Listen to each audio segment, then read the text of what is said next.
श्री शिवाय नमस्तुभ्यम। पावागढ़ गुजरात में चल रही श्री राम शिव महापुराण की कथा का आज चौथा दिन था। किसी कारणवश अगर आप आज की कथा नहीं सुन पाए तो हम आपके लिए लेकर आए हैं कथा की विशेष जानकारी और उपाय।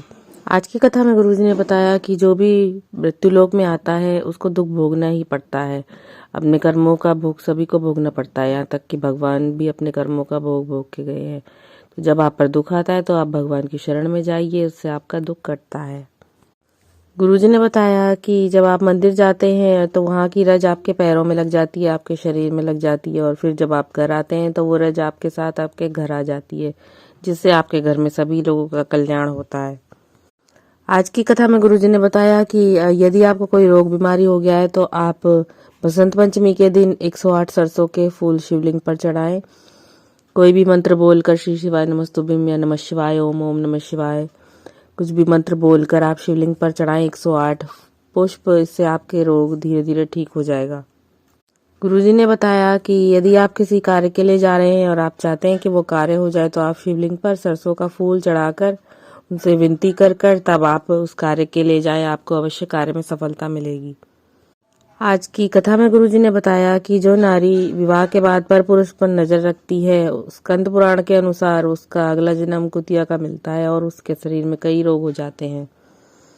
आज कथा में गुरुजी ने बताया कि जब आप कोई भी व्रत करते हैं, तो साधना करते हैं, आराधना, भजन या कथा में आप बैठे होते हैं, तो उस समय कौन सी देवी का वास आपके शरीर में होता है। उस समय गुरुजी ने बताया कि शाकंभरी देवी का वास आपके शरीर में होता है। इसलिए गुरुजी कहते हैं कि आप कथा प्रारंभ होने से पहले आ जाएं पंडाल में, ताकि किसी पर भी आपका पैर न लगे, क्योंकि उस समय जब शाकंभरी माता का आपके अंदर वास होता है तो अगर आपका उन पे कुछ भी शरीर का अंग टच होता है तो वो माता उनके मुंह से श्राप दे देती हैं।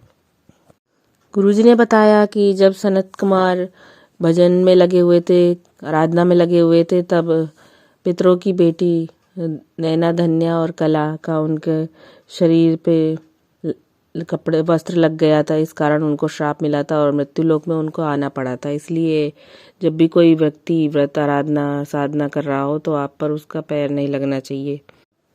आज की कथा में गुरुजी ने बताया कि मंदिर जाते हुए जो भी भक्त पर हंसता है वो अपनी बर्बादी की पहली सीढ़ी पर कदम रख देता है।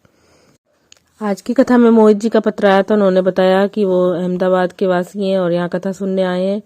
उन्होंने बताया कि वो कर्जे में डूब गए थे और उनकी सैलरी सारी ईएमआई में जाती थी और उनकी नौकरी भी जाने वाली थी। फिर उन्होंने शिव महापुराण की कथा सुनी और भगवान शिव शंकर को एक लोटा जल चढ़ाया और पशुपति व्रत किया। भोलेनाथ की कृपा से उनका सारा कर्जा भी दूर हो गया और नौकरी में प्रमोशन भी मिल गया। आभार व्यक्त करने के लिए कथा पांडाल में आए थे। तो ये थी आज की कथा से जुड़ी विशेष जानकारी और उपाय। हर हर महादेव।